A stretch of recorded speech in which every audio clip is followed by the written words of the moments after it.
Kau lihat hati anak-anak-Mu. Kami butuh Engkau Tuhan. Pulihkan kami, penuhi kami. Sehingga kami boleh beroleh segala kelimpahan di dalam Engkau. Kami bersyukur atas ibadah, atas puji-pujian, atas penyembahan, di mana kami boleh ambil bagian.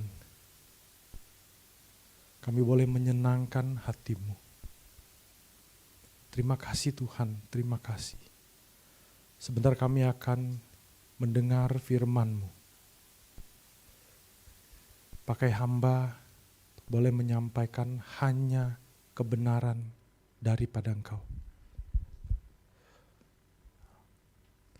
Dan Tuhan, Engkau yang berikan hikmat bagi semua yang mendengar, dimanapun berada.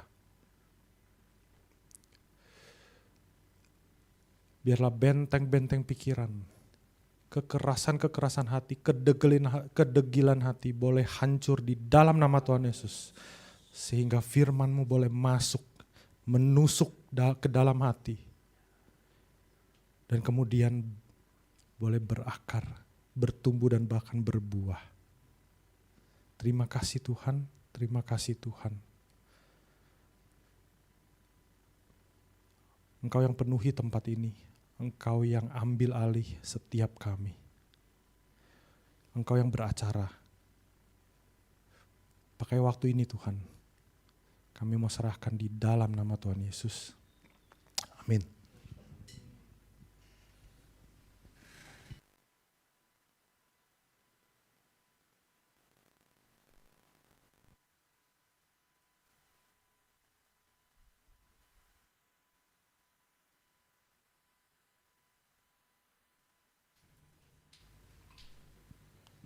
Oke, hari ini kita lanjutkan eksposisi Matius 22 ya.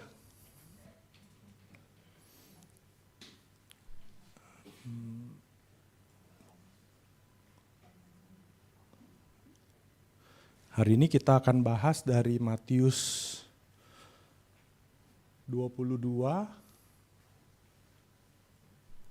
bagian yang kedua ya, tentang membayar pajak kepada Kaisar. Itu judul yang diberikan oleh LAI. Matius 22 ayat 15 sampai 22. Saya akan bacakan dulu. Matius 22 15 sampai 22 ya. Tentang membayar pajak kepada Kaisar. Kemudian pergilah orang-orang Farisi, mereka berunding bagaimana mereka dapat menjerat Yesus dengan suatu pertanyaan. Mereka menyuruh murid-murid mereka bersama-sama orang Herodian bertanya kepadanya, "Guru, kami tahu engkau adalah seorang yang jujur dan dengan jujur mengajar jalan Allah. Dan engkau tidak takut kepada siapapun juga, sebab engkau tidak mencari muka. Katakanlah kepada kami pendapatmu, apakah diperbolehkan membayar pajak kepada Kaisar atau tidak?" Tetapi Yesus mengetahui kejahatan hati mereka itu, lalu berkata, "Mengapa engkau mencobai aku, hai orang-orang munafik? Tunjukkanlah kepadaku mata uang untuk pajak itu." Mereka membawa suatu dinar kepadanya, maka ia bertanya kepada mereka, "Gambar dan tulisan siapakah ini?" Jawab mereka, "Gambar dan tulisan Kaisar." Lalu kata Yesus kepada mereka, "Berikanlah kepada Kaisar apa yang wajib kamu berikan kepada Kaisar, dan kepada Allah apa yang wajib kamu berikan kepada Allah." Mendengar itu, heranlah mereka dan meninggalkan Yesus lalu pergi. Awalnya, apa yang saya tahu tentang perikop ini ya, saya pikir ini soal perpuluhan. Siapa yang setuju? Siapa yang tahu? Oh ya, ini berarti bayar pajak ke Kaisar, bayar Tuhan, persembahan dan perpuluhan, benar ya? Saya berpikir seperti itu dulu ya. Nah kemudian ternyata bukan itu esensinya. Nah, nanti kita akan bahas ya. Nah saya mau coba highlight sebelumnya yang bulan lalu, yang khotbah sebelumnya, kita bahas tentang perumpamaan tentang perjamuan makan raja. Ya, cerita itu kita melihat bagaimana undangan diundang, kemudian nggak mau datang. Diundang lagi, diutus hamba-hambanya, ada yang hamba-hambanya dihina, diejek, disakiti, dibully, bahkan ada yang dibunuh. Kemudian si raja marah, ya, yang bunuh-bunuh itu dibantai semua, dibinasakan. Kemudian si raja bilang, undang semua orang yang ada di jalan, karena pesta sudah disiapin, semua jamuan sudah disiapin, semua undang masuk. Kita melihat bagaimana si raja, yang tentunya ini dalam hal ini Allah gitu ya, kemudian membuang orang-orang yang gak mau datang, yang sebenarnya mereka sudah diundang. Nah, kemudian diundanglah orang-orang yang tidak layak datang untuk masuk. Tetapi setelah itu pun kita masih melihat orang-orang yang tidak layak itu sudah dilayakkan, diundang, masih ada yang nggak mau, yang mau datang, mau makan doang tapi tidak menghormati raja. Itu dilambangkan sama orang yang nggak pakai baju pesta. Ya, raja kasih baju pesta, dia nggak mau pakai. Dan dia datang dengan pakaiannya sendiri. Ya, kita tahu ini ngomongin tentang kebenaran. Ketika kita masuk ke dalam kerajaan Allah, kita pakai kebenaran kita, bukan kebenaran Allah, yaitu nggak pernah benar. Ini pembahasan minggu lalu. Dan secara saya melihat Matius sistematis ya, tiga perumpamaan daripada Yesus nanti akan dijawab dengan pertanyaan menjebak dengan 3 pertanyaan dari orang Farisi. Nah, kita masuk ke pertanyaan yang pertama. Ya, ini di sebelumnya, Alvin,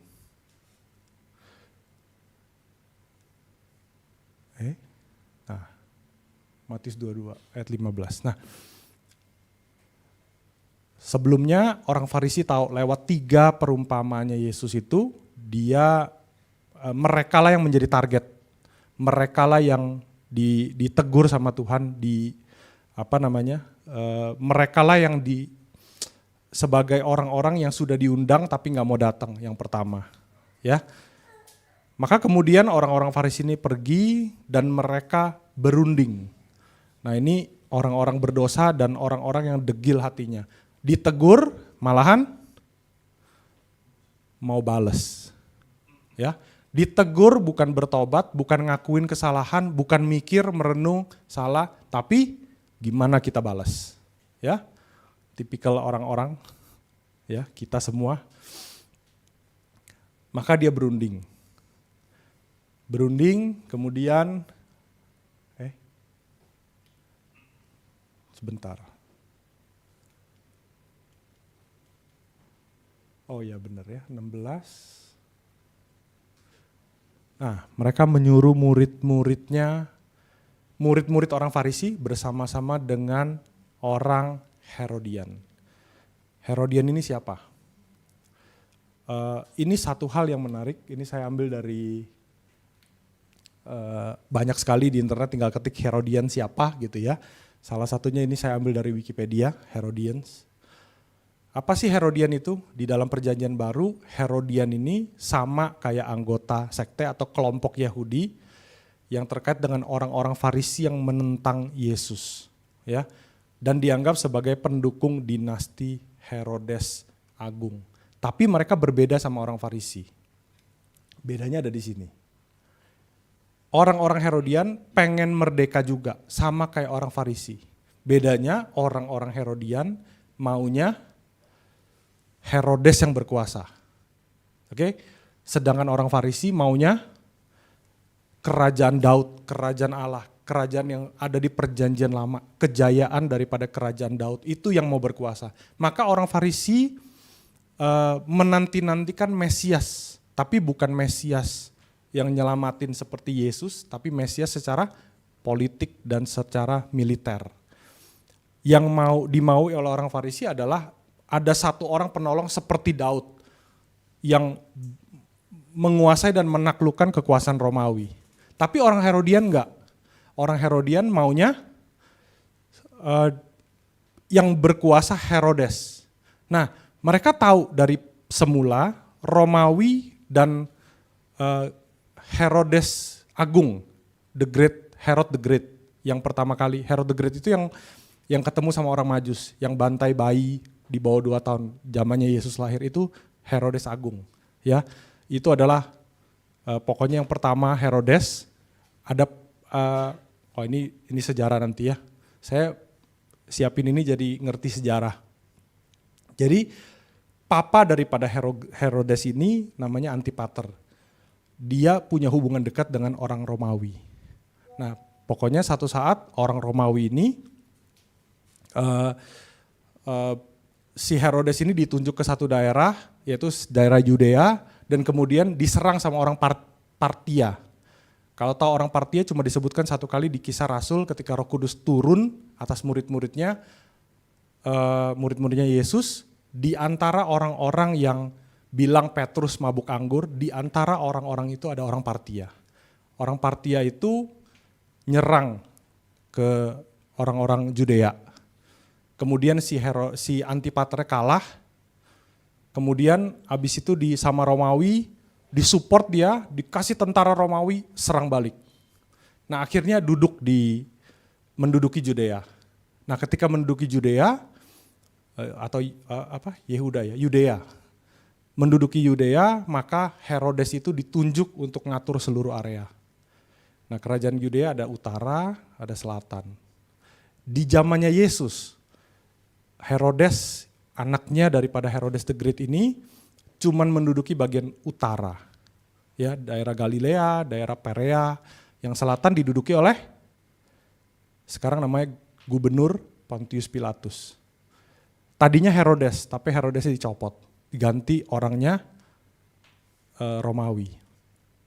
Nah, jadi si Herodian ini pengen rebut lagi daerah selatan. Pengen mengembalikan kejayaan Herodes yang agung kemarin itu. Maka mereka harus pro Romawi. Nah, ini yang menarik. Herodian pro Romawi. Orang Farisi benci banget sama Romawi. Kenapa? Karena Romawi menjajah mereka. Bisa lihat ya, 2 kelompok yang sangat-sangat bertentangan. Tapi hari ini kita lihat mereka berunding sama-sama, yuk kita jebak Yesus. Ya. Nah, ini background sedikit ya. Mau lengkapnya yang suka perang-perangan boleh baca sejarah. Ya. Nah, di mata orang Farisi, Yesus membahayakan posisi mereka. Kenapa? Karena Yesus sebagai imam. Yesus mau gantiin. Yesus banyak pengikut, dan pengikut ini si orang Farisi kehilangan pengikut. Akhirnya takutnya kehilangan status dan kehilangan yang lain. Ngerti ya, tiba-tiba muncul seorang Yesus yang membahayakan. Dan kita tahu di saat ini sebelumnya ya di Matius 21, Yesus dielulukan masuk ke Yerusalem, kemudian besoknya Bait Allah disucikan, dibersihin dari pedagang-pedagang. Ya, maka orang Farisi itu bisa lihat ya, kalau saya jadi orang Farisi, waduh ini siapa nih orang ya? Mengesalkan sekali, menyebalkan sekali. Nah, ini di mata Farisi. Di mata Herodian, Yesus apa? Mereka juga takut. Kenapa? Karena takutnya ada revolusi militer, revolusi politik, sehingga kerajaan Herodes dan kerajaan Romawi diruntuhkan. Ngerti ya? Jadi dua-duanya ini Yesus menjadi musuh bersama. Maka mereka kerjasama. Ya, ini latar belakang. Kemudian, nah dia sebut begini, ini murid-murid orang Farisi dan murid-murid dan orang-orang Herodian. Ya, ini pertanyaan jebakan. Guru, kami tahu engkau adalah seorang yang jujur. Saya mau sedikit kupas satu-satu. Jujur ini pakai kata aletes. Kalau dulu kita ingat kita pernah belajar aletheia. Aletheia itu apa? Aletheia itu satu kebenaran mutlak.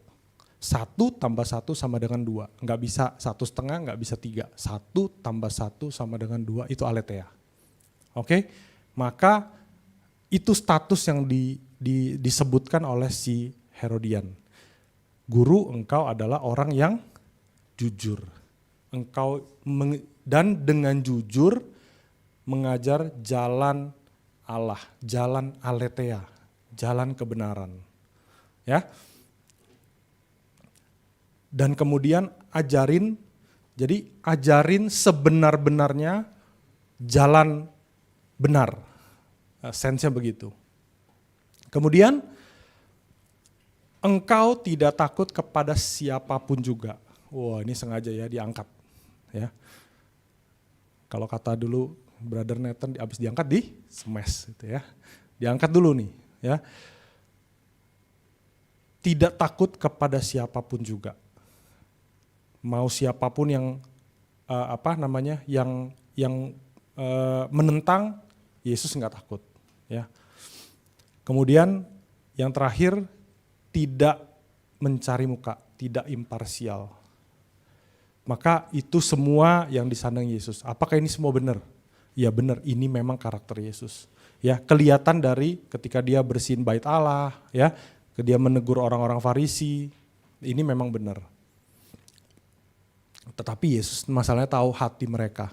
Hati mereka mau jebak, bukan mau muji Yesus. Ya, bukan mau cari tahu kebenaran. Makanya Yesus nanti bilang munafik. Nah, kemudian katakanlah kepada kami pendapatmu, apakah diperbolehkan membayar pajak kepada kaisar? Membayar pajak ini adalah satu hal yang penting. Ini saya dapat koinnya, ya, Tiberius. Ya, pajak ini apa? Pajak ini bukan pajak, jadi Romawi banyak sekali pajak. Ada pajak atas tanah, ada pajak atas bangunan, ada pajak atas usaha, income tax, ya, penghasilan, ada pajak. Dulu bahkan sempat dihitung seseorang dipajakin berdasarkan pohon yang ada di rumah dia. Maka orang Yahudi potong-potongin pohonnya. Ya, jadi ada satu sekali nggak ada pohon. Jadi Romawi banyak pajak. Lalu pajak ini apa? Pajak ini dibilangnya adalah census tax atau poll tax atau tribute tax. Ya, di situ ada tulis tribute penny. Apa sih tribute tax itu? Pajak ini dikenakan kepada setiap orang range umurnya di atas 12 tahun. Kalau yang perempuan di atas 12 tahun sampai 65 tahun, kalau yang pria 14 tahun. Kita ngerti ya, itu orang Yahudi ngapain? Bar mitzvah ya. Ya, mereka dianggap sudah dewasa. Jadi orang-orang yang dewasa sampai maksimum umur 65 setiap tahun harus bayar pajak ini. Pajak ini berapa? 1 dinar. 1 denari. 1 dinar. 1 dinar ini berapa? 1 dinar ini adalah upah 1 hari.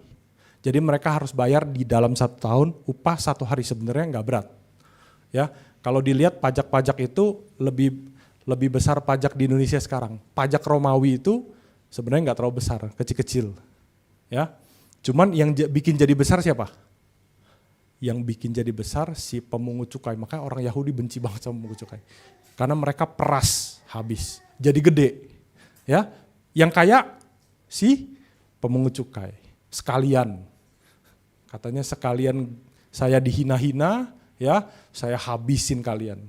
Saya yang kaya. Sekalian udah kadung jelek namanya pemungut cukai. Jadi sekalian aja diambil keuntungan gitu ya. Itu pemungut cukai.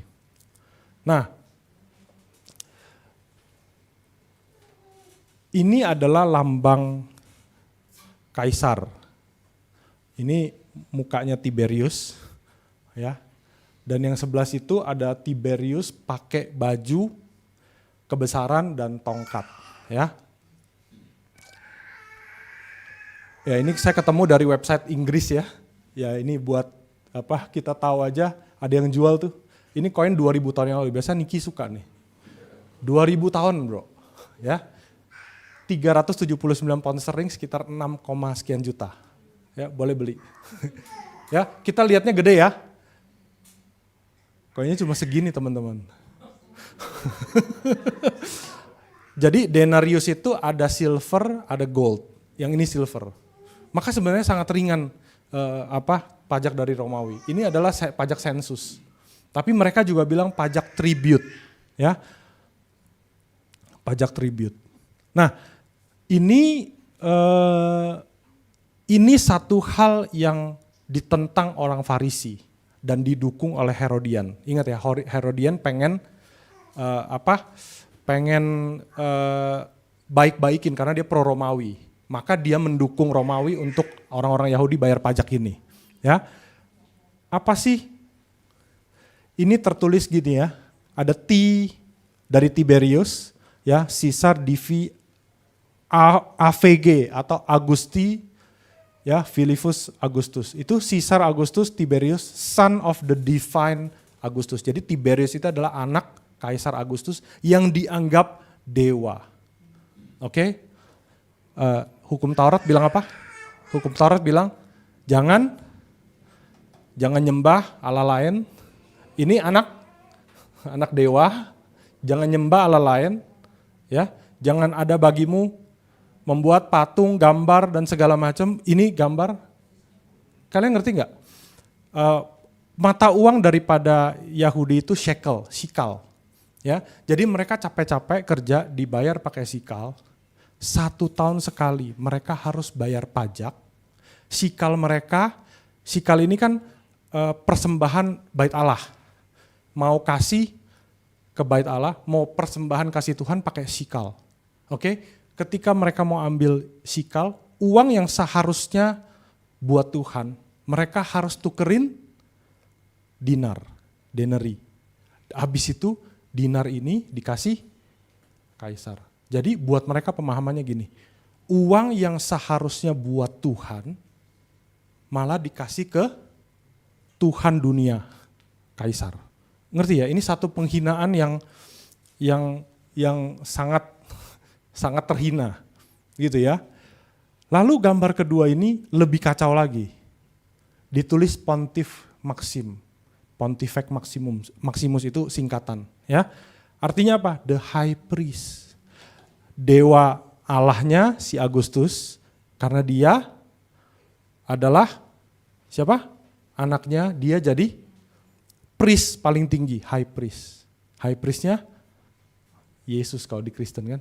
Jadi Yesus, Allah sama Yesus. Yesus adalah high priest. Kita jemaat adalah high priest. Tapi di dalam orang Yahudi ketika dijajah sama Romawi, mereka harus bayar kepada kaisar dengan koin yang ada tulisannya high priestnya siapa? Ini adalah satu buat mereka ya. Ini bukan cuman penghinaan, tapi ini dosa. Ngerti? Maka mereka sangat-sangat menentang, orang Farisi ini sangat-sangat menentang pembayaran tribute ini, ya, pajak tribute ini. Jadi orang Herodiannya sendiri mendukung harus bayar orang Yahudi. Maka kita lihat gini ya, kalau kita sudah tahu ini background, ini adalah pertanyaan yang sangat pinter yang keluar dari mulut orang Farisi dan orang Herodian. Kalau Yesus ngomongnya, ya kita udah tahu Yesus berjawabnya apa ya, tapi gini, kalau Yesus ngomongnya nggak boleh bayar, maka dia dianggap menentang kekaisaran Romawi. Habis nggak? Habis. Kalau Yesus bilang bayar, sedangkan orang Farisi dan semua orang Yahudi menganggap pembayaran tribute, ya, tribute itu penghormatan, persembahan, ya, untuk kepada raja ini adalah satu penghinaan. Maka kalau Yesus bilang bayar, popularitas Yesus, wah ini pro kaisar. maka orang-orang Yahudi diharapkan akan tinggalin Yesus. Ngerti ya? Maka di sini kita ngerti kenapa sebelumnya si orang-orang Herodian ini bilang apa? Engkau kan tidak takut siapa-siapa. Ayo jawab dong. Engkau kan gak cari muka kan? Gak cari muka orang Yahudi, gak cari muka orang Romawi. Jawab. Karena ini pertentangan yang tidak pernah selesai di masyarakat saat itu. Ya, makanya Yesus bilang, hipokrit. Hai orang-orang munafik.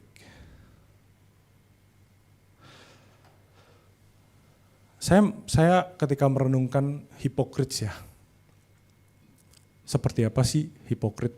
Seperti apa sih orang-orang munafik? Orang-orang munafik itu adalah orang-orang yang mulutnya ngomong apa, hatinya beda, bener ya? Maka kemudian saya merenungi, rasanya kita semua pernah munafik terhadap Tuhan. Kita ngomong Tuhan adalah Raja, bertahtalah di dalam hati, oh ya? Kita persembahkan tubuh kita, oh ya? Seringkali ketika kita datang,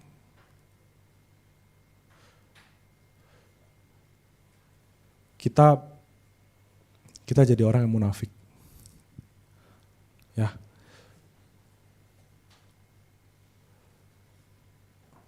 Sekarang kita ada doa pagi, doa malam, ya.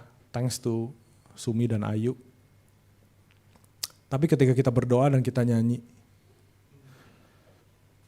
benarkah hati kita ikut seirama dengan puji-pujian itu? Atau jangan-jangan Allah jadi jongos kita, tahu jongos, pembantu. Yang bertahta tuh kita. Dan Tuhan kita minta untuk penuhi kebutuhan kita. Tapi di mulut kita bilang dia adalah Raja. Kenapa? Karena untuk penuhi. Untuk sembuhkan sakit penyakit kita. Untuk bantu kita usir roh jahat. Untuk berkati kita. Untuk harta dan kekayaan. Berikan kita kebahagiaan. Jangan-jangan posisi Allah itu bukan Raja. Tapi pembantu. Ya.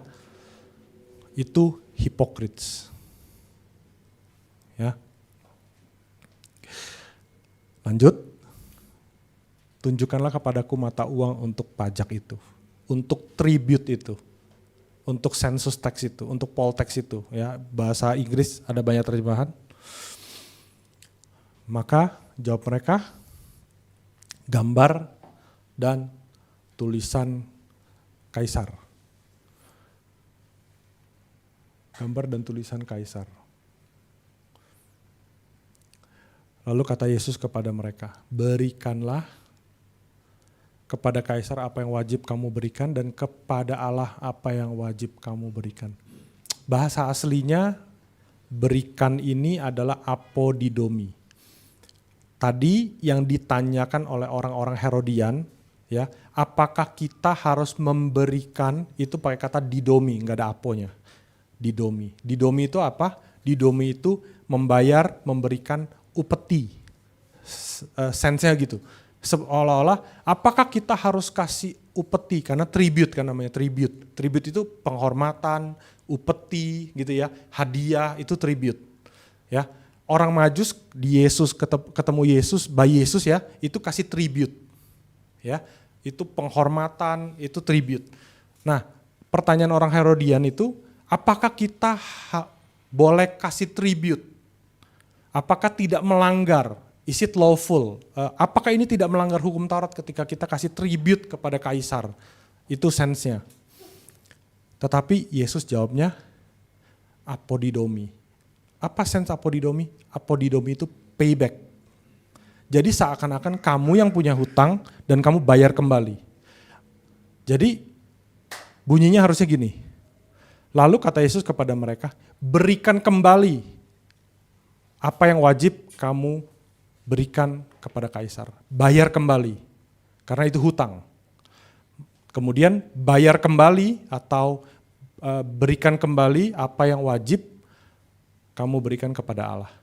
Bayar kembali apa yang menjadi hak raja dan menjadi kewajiban kamu. Bayar kembali apa yang menjadi hak Tuhan, karena itu kewajiban kamu. Ngerti ya?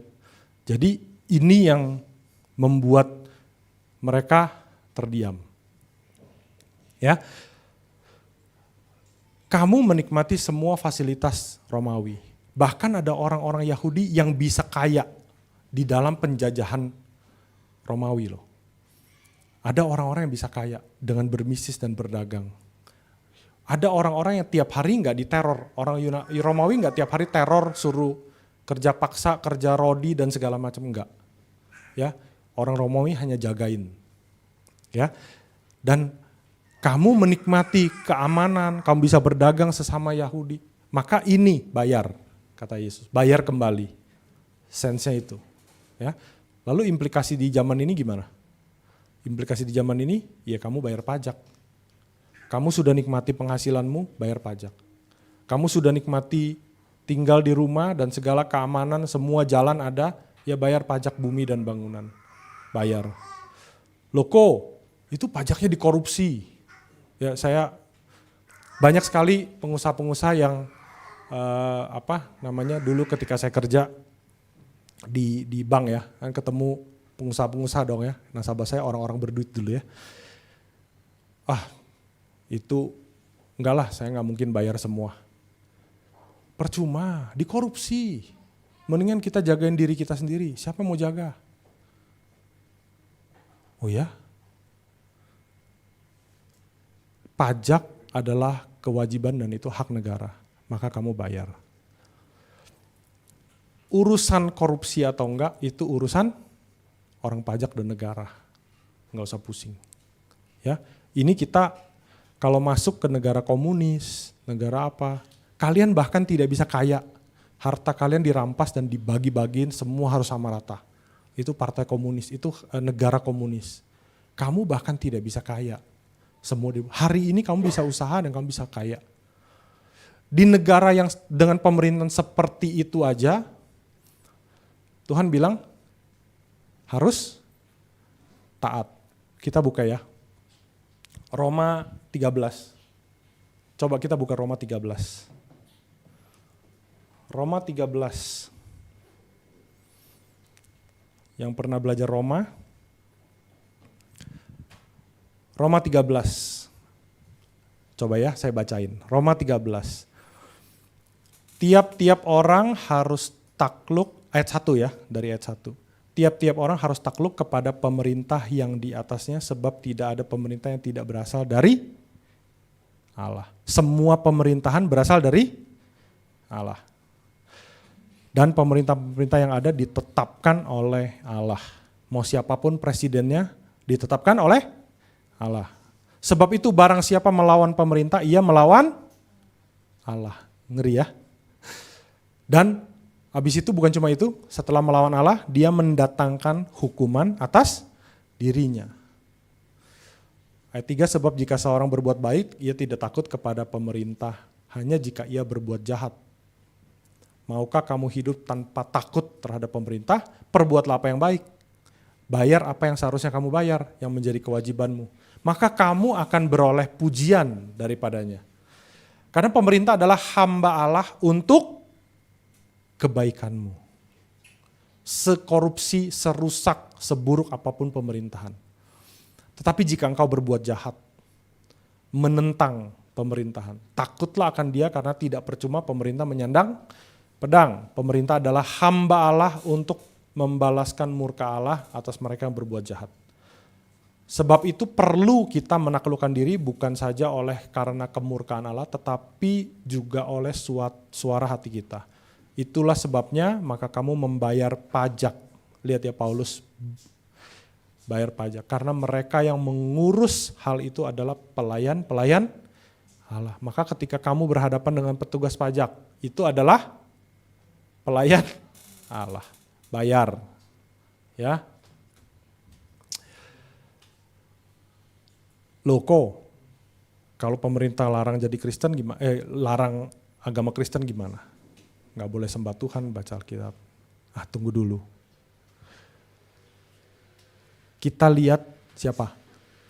Ada di Perjanjian Lama, Sadrak, Mesak, Abednego. Mereka adalah warga yang taat, betul? Tetapi ketika raja suruh sembah patung, mereka gak mau. Maka ada batas antara pemerintah yang kita bilang dari Allah sama ketetapan-ketetapan Allah. Dan ini tidak boleh, harus Allah di atas, pemerintah di bawah. Karena pemerintah adalah pelayan Allah, hamba Allah. Maka dia tidak boleh menentang. Jadi kalau dia mulai masuk ke ranah Allah, maka kita wajib tidak ikut. Wajib tidak ikut, wajib ya, wajib tidak ikut. Kita lihat hari gini di mana? Di China. Sering dengar, saya pernah nonton satu film, bukan missionaries, tapi orang-orang Kristen dan gereja bawah tanah di China. Mereka adalah warga negara yang baik sekali, tapi mereka dikejar oleh pemerintah. Sampai diintai di mata-mata dan diculik oleh pemerintahan. Dimasukin penjara. Ini pemimpin gereja dan dia cewek, seorang wanita. Kasihan sekali. Di penjara wanita, kencing aja ada waktu. Mau minta izin kencing gak boleh. Sampai ada salah satu rekan di penjara itu, karena rame-rame, satu bangsal itu tidurnya rame-rame di kayak dipan gitu ya. Mau kencing harus giliran dan harus ada waktu. Dan waktunya udah habis, si pemimpin gereja yang cewek ini nggak dapat kencing. Bayangin, habis itu nggak boleh. Jadi penjara itu di dalam bangsalnya itu ada inmates, ada ya napi yang di penjara juga ditunjuk jadi pemimpin dari bangsal itu. Ya, jadi yang merintah bukan orang pemerintah, tapi si napinya yang ada di situ. Jadi ketua gengnya di situ. Ditunjuk jadi ketua sel gitu ya. Dan ketua sel yang menentukan kapan harus kencing, kapan enggak. Sampai ada rekan wanitanya yang enggak keburu kencing, mau nggak mau ngompol. Bayangin ya, satu bangsal tidur rame-rame, ngompol. Baunya kayak nggak tahu kayak apa. Akhirnya orang itu dipukulin habis-habisan sama orang-orang. Kondisi kayak gitu, sengsara sekali. Dan si pemimpin gereja ini nggak ada salah. Nggak ada salah, nggak melanggar hukum. Cuman satu, dia nggak ikutin pemerintah, nggak boleh jadi orang Kristen.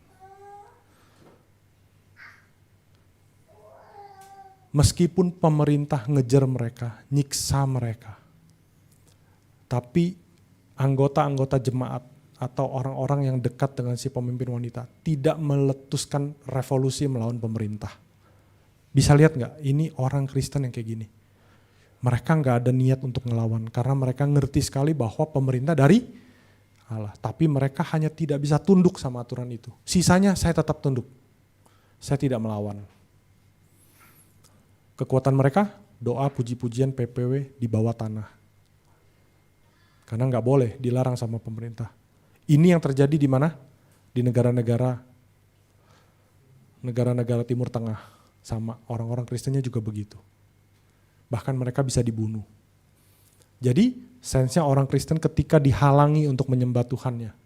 Mereka tidak melawan pemerintah, mereka tidak mencetuskan revolusi, tapi lebih kepada mereka lebih rela mati daripada ikut pemerintah. Bisa lihat ya.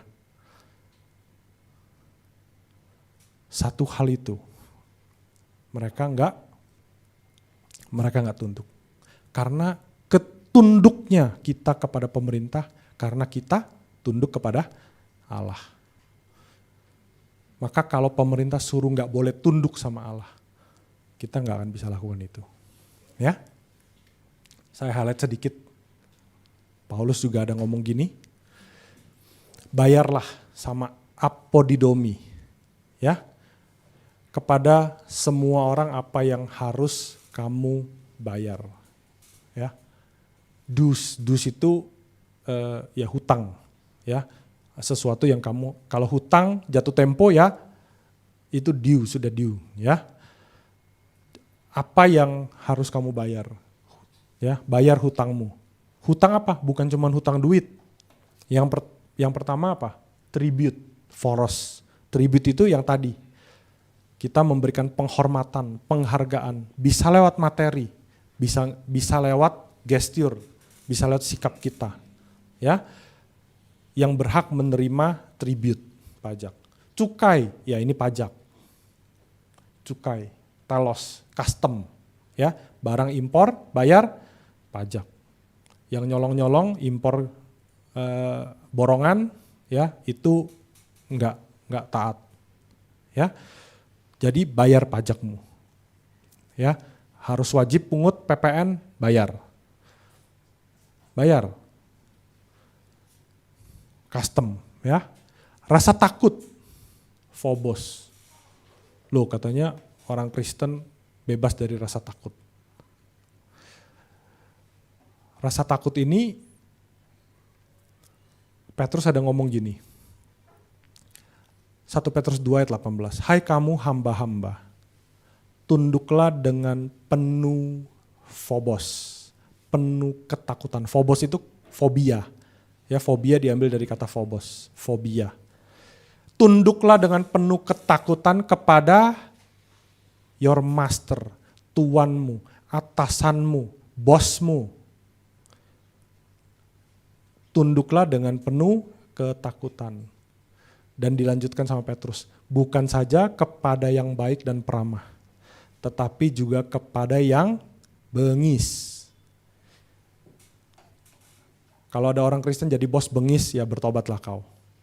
Tapi kalau kamu kerja, hari gini, hari dulu gak ada pilihan, ketika kamu hamba kamu dibeli seluruh hidupmu, maka kamu gak ada pilihan untuk keluar dari pindah tuan. Hari ini kamu kerja, ya tuannya bengis, tinggal resign. Ya, tapi tetap harus tunduk, nggak boleh kurang ajar. Harus tunduk. Dan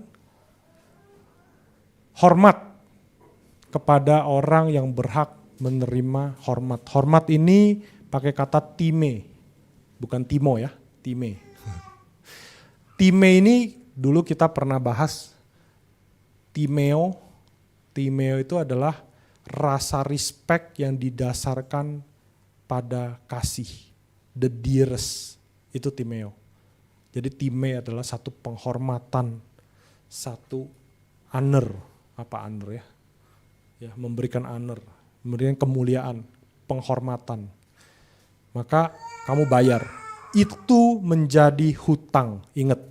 Itu adalah hutang kita, itu adalah kewajiban kita untuk bayar. Bukan suka-suka mau respect karena apa? Karena dia tidak layak di respect, maka saya gak respect dia. Tunggu, apakah dia memang harus menerima respect dari kamu? Kalau dia harus terima respect, bayar, kasih. Jadi bukan tergantung orangnya bisa di respect atau enggak. Ada, kita lihat ya, ada bos-bos yang gak di respect. Ya, brengseknya bukan main. Tapi kalau itu atasanmu, itu bosmu, respect dia, nggak boleh kurang ajar. Karena apa? Bayar hutang. Ini adalah ketetapan Tuhan. Maka jawaban itu buat orang-orang Farisi. Mereka meninggalkan, pergi, nggak bisa jawab. Mau suruh perang, ya mungkin di situ ada yang pelit gitu ya, mudah-mudahan gue nggak usah bayar lagi, bisa jadi. Malahan suruh bayar double, 2. Jadi pergi aja gitu ya. Dan ini satu hal yang sebenarnya sangat menyedihkan. Karena mereka sebenarnya tahu apa yang harus mereka lakukan. Tapi mereka tetap mengeraskan hati dan pergi, meninggalkan terang, masuk kembali kepada kegelapan. Itu yang dikatakan Yohanes ya. Sebagai penutup saya mau highlight sedikit tentang ini. Tadi saya bahas berikan kepada kaisar. Sekarang berikan kepada Allah apa yang wajib kamu berikan kepada Allah. Apa yang wajib kamu berikan kepada Allah? Di otak saya, perpuluhan. Ya kemarin Pastor Sam udah ngomong perpuluhan ya, udah beres. Enggak loh. Lihat Yesus, acuan daripada Yesus. Yesus tanya apa kepada mereka? Gambar dan tulisan siapa yang ada di koin? Karena gambar dan tulisan yang ada di koin adalah tulisan gambar kaisar, maka kamu bayar hutangmu kepada kaisar. Terus lalu lanjutannya apa? Saya mau nanya, gambarnya Allah ada di mana? Kita. Ini loh gambar dan rupa Allah. Maka hutang kita kepada Allah apa? Hutang kita kepada Allah apa? Itu tadi koin, gambarnya raja. Kasih koinnya. Gambar dan rupa Allah, Allah nuntut kita. Icon dan epigrafe, gambar dan tulisan. Icon itu kita ngerti icon. Maka kita adalah icon Allah. Kita adalah simbol daripada Allah. Ketika orang-orang ngelihat kita harusnya ngelihat Allah. Icon itu ya kalau perumahan BSD ada di depannya ada tugu itu jadi icon, betul ya? Icon itu adalah satu kebanggaan. Saya mau nanya, orang-orang ngelihat hidup kita, apakah menjadi satu kebanggaan buat Allah? Apakah mereka memuliakan Allah ketika lihat hidup kita? Kalau enggak, kita belum beres bayar. Kita belum beres bayar pajak. Bayar tribute kepada Allah. Karena yang harus bayar adalah sesuai dengan gambar dan rupa, ikon. Ya. Ulangan 10 ayat 12. Maka sekarang hai orang Israel, apakah yang dimintakan daripadamu oleh Tuhan Allahmu selain takut akan Tuhan? Hidup menurut segala jalan yang ditunjukkannya, mengasihi Dia, beribadah kepada Tuhan dengan segenap hatimu dan dengan segenap jiwanya. Ayat 13-nya, berpegang kepada perintah dan ketetapan Tuhan. Itu yang dituntut Allah. Apakah Tuhan tuntut perpuluhan? Kalau kamu kasih perpuluhan hanya karena pengen berkat, lupain. Kalau kamu kasih perpuluhan dan merasa kamu sudah bayar pajak kepada Tuhan, bayar tribute kepada Tuhan, lupain. Mazmur 51. Mazmur 51 ini adalah Mazmur ketika Daud ditegur Nathan yang dia berdosa kepada Betsheba. Mazmur 51 ayat 16-17. Sebab engkau tidak berkenan kepada korban sembelihan. Sekiranya ku persembahkan korban bakaran, engkau tidak menyukainya. Korban bakaran itu dalam hal ini zaman kita ya persembahan, perpuluhan.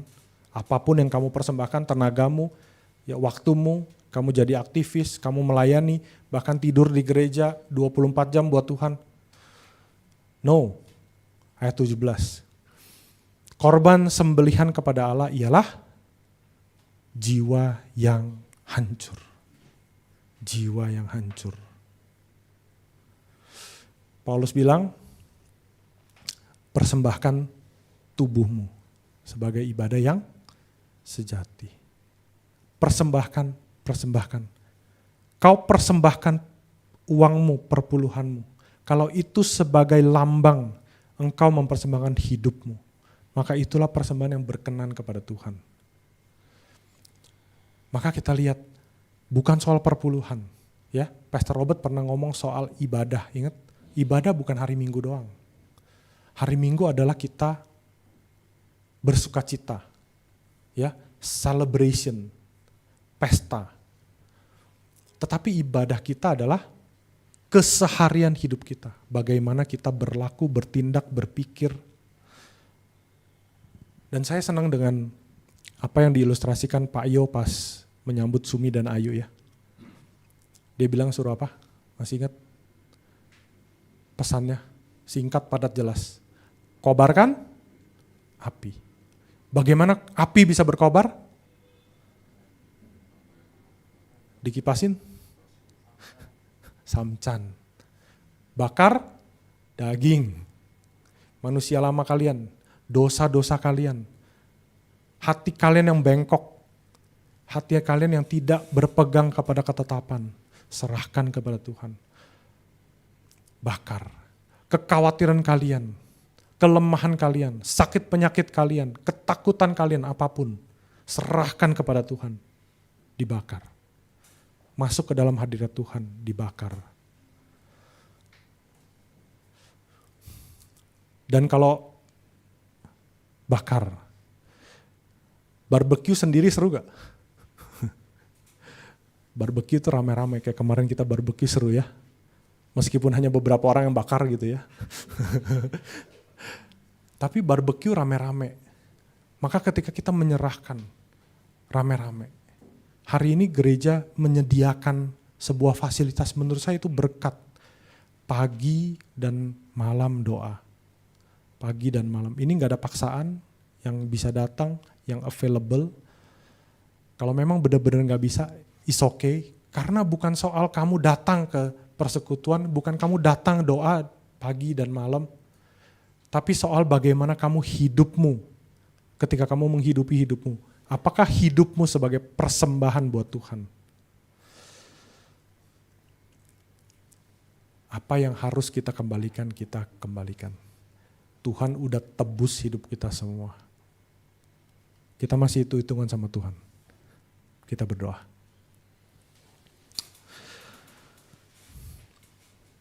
Tuhan,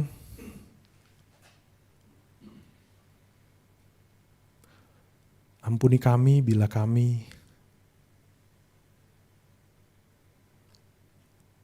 lari dari kewajiban kami membayar apa yang seharusnya kami berikan kepada Engkau.